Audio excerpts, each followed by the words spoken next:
Live. Welcome to the How Billy Sees It show. Yeah, this is my second time doing this. I went on a couple of minutes ago, did a whole episode. I think there was an audio issue. Um, Went in and tried to listen to it, just no sound at all. So here we are doing it a second time, and I believe we're gonna get it right this time. I believe we're gonna crush it. Yeah. All right. We are talking about being yourself, man. This is a follow up on yesterday's episode. I actually want to point out even this little thing that happened here with this audio thing. There's multiple routes I could have gone after realizing that the sound was off and realizing that the episode is essentially useless. It's just me talking with no sound. Um, and the choice I made is to realize that, oh, it was a test run. That was the universe giving me a test run to say what I needed to say, the powerful thing I needed to say that first time, and then to learn and to do it even better now with even greater confidence because I've done a run through. I know an older version of myself, a younger version of myself, however you want to look at it, that has that experience and is just fraught with, what I'm saying, disappointment, anger, frustration. What I'm saying? I might chalk it up like, oh, I guess it's not, who cares, it's not something to be said or something. But I have the power always to set the story, to set the narrative. You see what I'm saying? It's me. I get to do that. And the narrative that I'm setting, the narrative that I know is the truth, is that I know I'm going to be able to do a second episode, do it even better, that was the test run. And it's this kind of power that I've been able to engage with, and it's allowed me to create the way that I do create, and to be the person that I am, which I'm very proud of being. And now I'm sharing this thing about being yourself and testing reality because I think it's needed. I think it's needed in this world, yo. I think we're looking at a lot of challenges currently that have to do with, like, people. You could talk about it in terms of the political stuff. People talk and they frame everything can be framed as a left or right thing. Everything can be framed as a racial thing. You can also have everything framed in terms of economics and class and things, and all of these are powerful frames sometimes, in a way, on a certain level. But I think deeper than that, we have another thing happening of just identities in general, um, more complex, lower tier identities that are governing the way that we see ourselves and the way that we see each other, and stop us from engaging with reality together. Um, and I think the way through that is to be yourself, is to understand your power as a sentient being who is one with God. Whether you know it or not, whether you accept that truth or not, you are. And the power of accepting it produces all of these shifts, and whole new realities are possible. And I've talked about it in the first episode a bit, talked about being yourself, the value of being yourself. I tried to make the case for why it's important and valuable to be yourself, why we should all want to be ourselves, and what that looks like, and how it means, shedding attachments to things that we've developed over time. We've developed these egos. All right, but I gotta make this quick. Last episode, actually, or not the last, but the one that messed up previously, actually, it took 20 minutes, and my goal here is to be under 15. Okay, every day I get on, I'm giving 15 minutes. All right, so let's try to get it done. Um, who am I? Practical stuff, right? One of the things I want to do, the first thing I want to do, is to accept that I don't fully know. Come to reality with a curiosity. Come to reality with an openness, a childlike openness. Maybe you want to call it humility. I'm not necessarily down with humility in all cases, but here's one. The world, everything that you've accepted as true is a story that you've accepted. The story we have about our biology, our human biology, is a sliver of what actually is going on. It kind of focuses on material, organic, bones and ligaments and muscles. It focuses on the corporeal body, and that's the story of a biology doesn't always, the complete story has to engage with everything else, the air that is external, and the bees that are engaging with the plants that are keeping these life cycles together, that keep these ecosystems together, that actually engage with us, and it's all happening without our awareness, without our effort, and that's what is. And so, but we have to tell stories, and in order to tell stories, we limit things and we narrow things down. And so, become open again, become curious. Lose some of the confidence that we've built up. If you're an adult person, there's so much value in being confident. There's so much like going to the, you know what I'm saying? Your reputation is dependent on sometimes this confidence, or your ability to appear to be a competent, confident human being. But what if there's more? Okay? The second thing, notice everything. I try to point to this. Really notice everything. To notice the interconnected nature of nature. That's the external world. But notice the personal. Like I said, notice how a previous version of me would have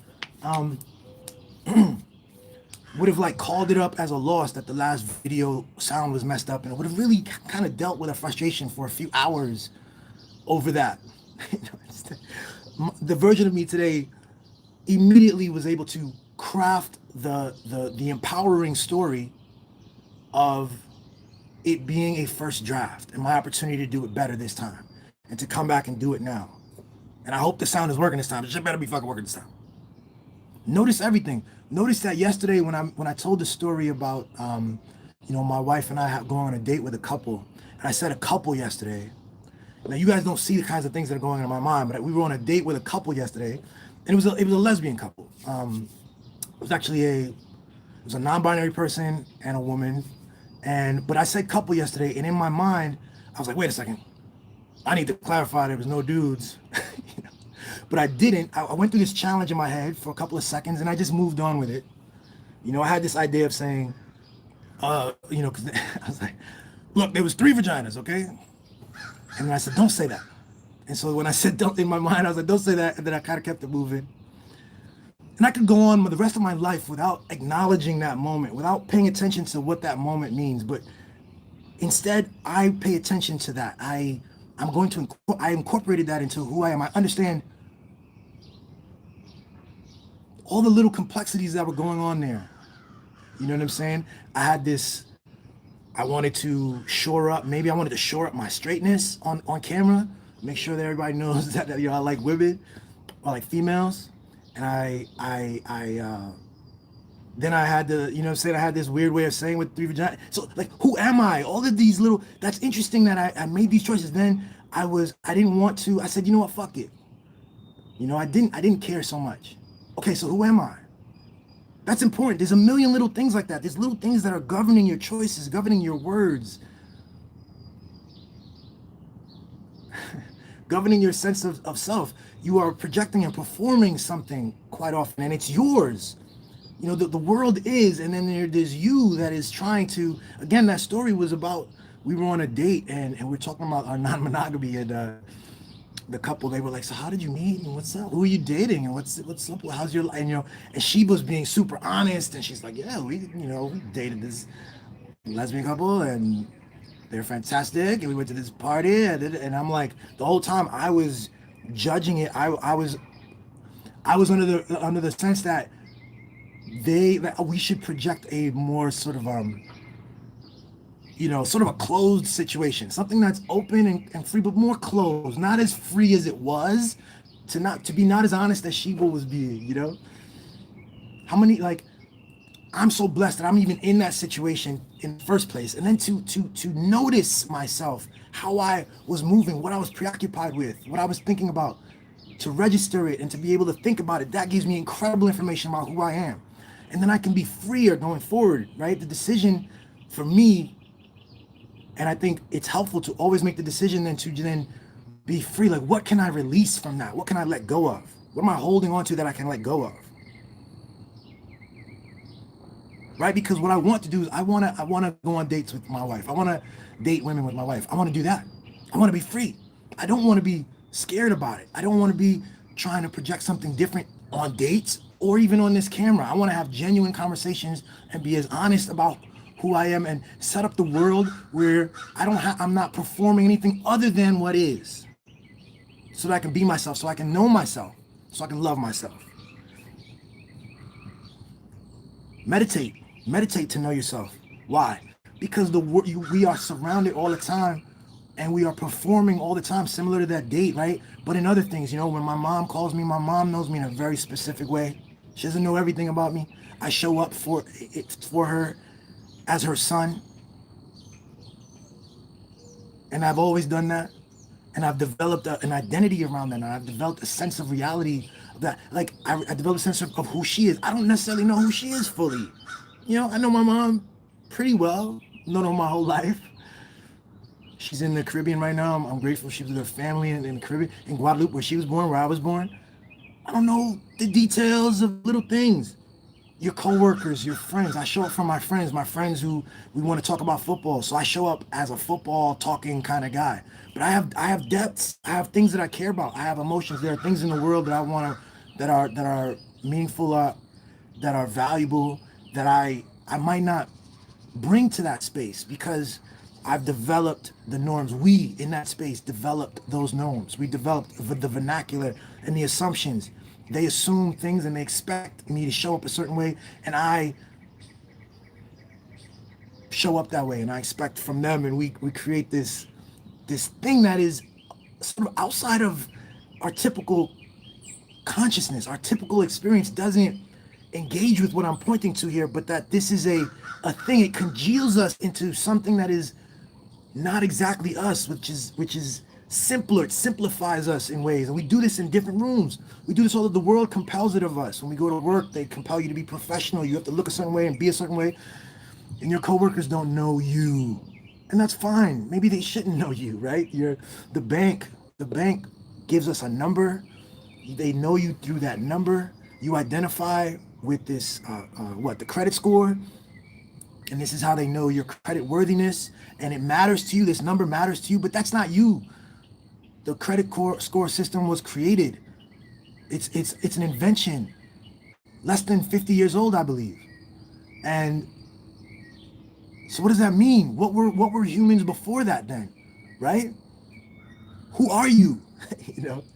So meditate takes all that down. All these worries you might have about what your friend may think, or how your mom, are you showing up as a good son, or as a good brother, or as a good creditee to the bank, and as a good employee, these people are calling you by your name, and expect you shed all of that. You meditate, you come back to yourself, you shed to the quietness, to what you were before words, before labels. Another thing is to test reality. Test reality is so important. Like, to actively test reality, to test the things that we assume and take quite seriously, to be real. Our notions of who's powerful, who's an authority, the value we give to money, all this stuff, test it. Test the relationship with the people test your relationship with your mom and your friends. Test your relationship with your friends. Yeah, like I said, you like the friends I know from the football kind of world. You know what I'm saying? Like, can I engage with them more deeply about my concerns about politics and genocide? My concerns about even social arrangements. We assume we say, like, test it with people and then test it by going to places and people you don't know. A new ethnic group, a new language, a new social group, a new identity group of any kind. Because when you're in your group, and you can see this way back in the day when people were in little villages or in cloistered communities. We have it online now, bubble communities. You develop a vernacular and a sense of reality together, and it's not quite accurate. It's not quite it. You're being rewarded for certain things, for agreeing with certain things. You're being punished for, in subtle ways. You can detect how to receive more accolades and more love and more appreciation if you perform and agree to certain things. And that can work. You know what I'm saying? You can be fantastically rewarded and appreciated in a bubble. But then the world will be bigger than that. At some point, you will go out into the world and you will run up against someone who doesn't agree with those definitions, who skirts those definitions, who has no attachment to those definitions. And the value, the importance is, and this is the problem you see with these MAGA people, right? MAGA, I know a couple guys, man, like actually, I know they're from high school, and I think I would classify them as good guys. And then I see that they voted for Trump. I see that they're MAGA, and they have a different set of definitions. That do they allow when they meet a new person, a black person, an immigrant, a queer person, a Muslim, someone that they've been taught is an external thing, that there's something, you know what I'm saying? Do they incorporate? Are they able to incorporate? They can't, right? Because what happens is the magic of this like being yourself thing, the magic of it is that it involves a shedding and a dissolve. You dissolve the identities. You dissolve the separations and the words. And when you dissolve that, because you realize how what reality is actually much more free and much more fluid, you go out and you receive all of this other stuff and you accept, and you're not performing something rigid, and you're not expecting other people to perform something rigid, because you know and you love and you know yourself and you know that it's all one. And the powerful thing is that when you go out and you meet and you have a new experience and you engage with someone whose assumptions and definitions are different, not only are you engaging with new possibilities, new realities that are new possibilities for you, but you also have an opportunity for a new level of acceptance. Like certain things that have for years maybe been sources of shame, certain things that have been not rewarded in that other group for one reason or another. You might think that it's it's good. We don't reward, for instance, you know what I'm saying, being queer or something. You don't reward gay people and this and that. Like, that's a part of nature. It's a part of being human. Like, if you like, I used to actually have issues with being outspoken with that, because I was worried about offending the Christian, more conservative people who might disagree with that. I don't care. Like, I'm not here making content just to be like, if you know me, man, I want to speak to what truth is. And when you go out in the world, you will meet people, you will have experiences with people, and you will be confronted with a wider reality of what is. And the beauty of this experience is that you get to incorporate and accept. And through that, you also get to receive acceptance.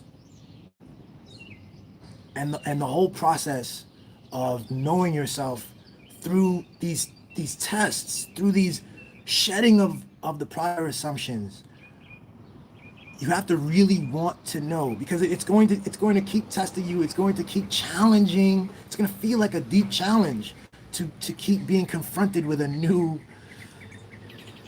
be confronted with the fact that everything you thought was wrong before, or that everything you thought was less than complete, right? Everything you thought was